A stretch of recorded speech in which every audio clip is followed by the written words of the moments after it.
For 4,000 years, the question has stood as tall as the monuments themselves. How did they do it? How did a civilization without iron tools, without the wheel in practical use for construction, without cranes, without modern machinery of any kind, raise 2.5 million stone blocks into the most precisely built structures on Earth? The answer is not aliens. It is not lost technology. It is not some forgotten ancient science. It is something far more extraordinary than any of those things. It is human organization at a scale the ancient world had never seen before, and it is one of the most remarkable stories in the history of human achievement. Let us go back, not to myth, not to mystery, to the quarry, to the ramp, to the river, to the workers' village, to the graffiti on the stones, to the oldest diary ever found, to the real story of how the pyramids were built. The Great Pyramid of Giza contains approximately 2.5 million stone blocks. The average block weighs 2.5 tons. The largest granite blocks used deep in the burial chambers weigh 80 tons each. The structure is so precisely aligned to true north that modern engineering instruments struggle to meaningfully improve upon it. The base covers 13 acres, and its 4 sides differ in length by less than 8 centimeters. Less than 8 centimeters across a base the size of 8 football fields. For centuries, the dominant explanation was slavery. Hundreds of thousands of miserable captives worked to death beneath the desert sun, whipped into building monuments to a god-king who cared nothing for their lives. That image comes from the Bible, from Hollywood, from assumption, and from imagination. The archaeology tells a completely different story. In 1990, a construction worker accidentally uncovered a cemetery near the Pyramid Plateau. The graves were not mass burials. They were not the graves of slaves. They were individual graves, Egyptian workers buried with care, with offerings, with their tools, with the dignity given to free people who mattered.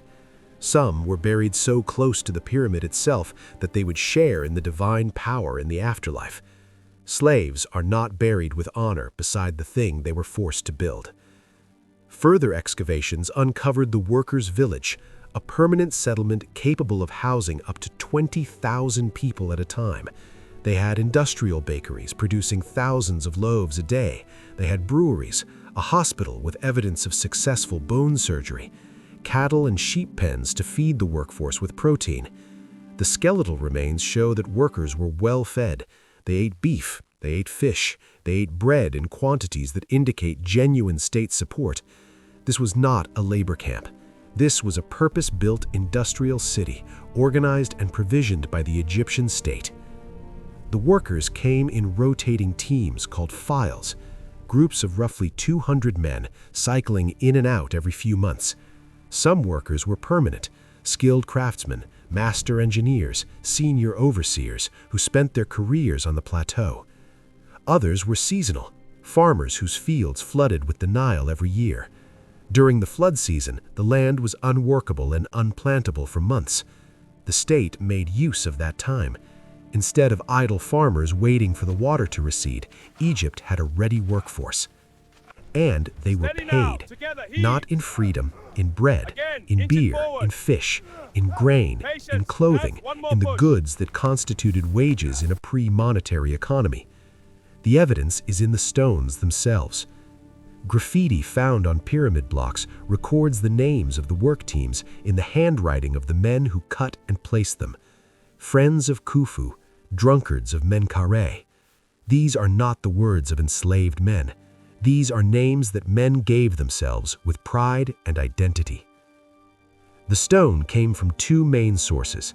The bulk of the pyramid, the limestone core blocks, was quarried directly on the plateau.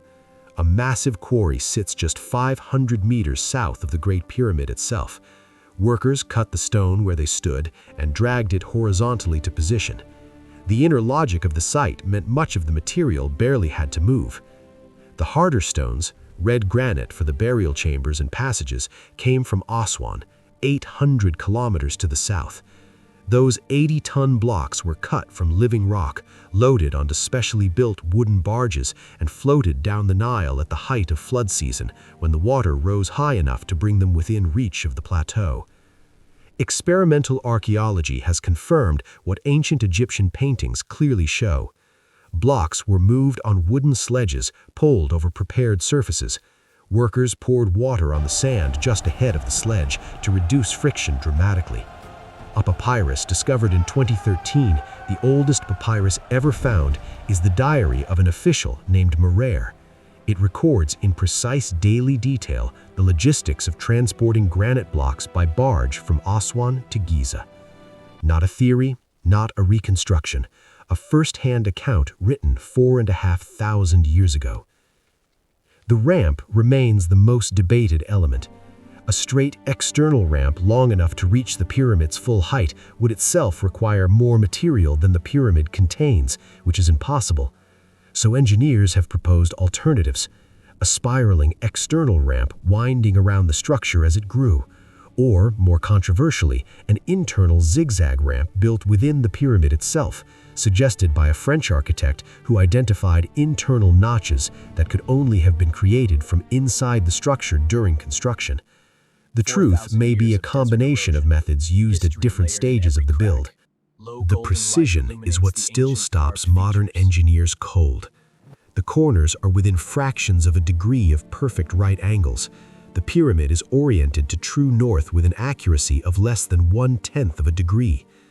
Achieved not with GPS, not with laser instruments, but with careful astronomical observation of the circumpolar stars, plumb bobs, set squares, stretched string lines, and knowledge passed down through generations.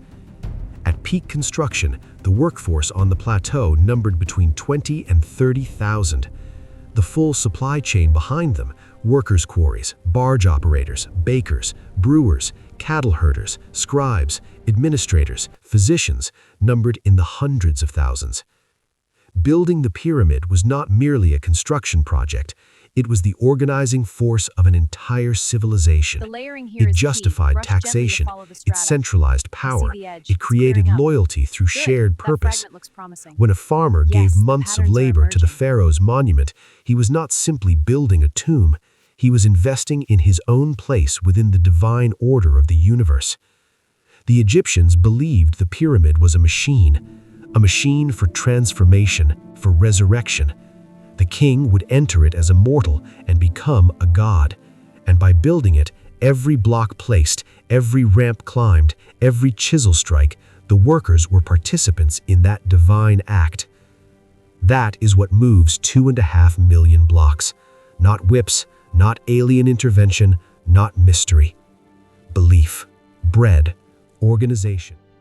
If you enjoyed this video, give it a like and subscribe to the channel for more hidden stories from history.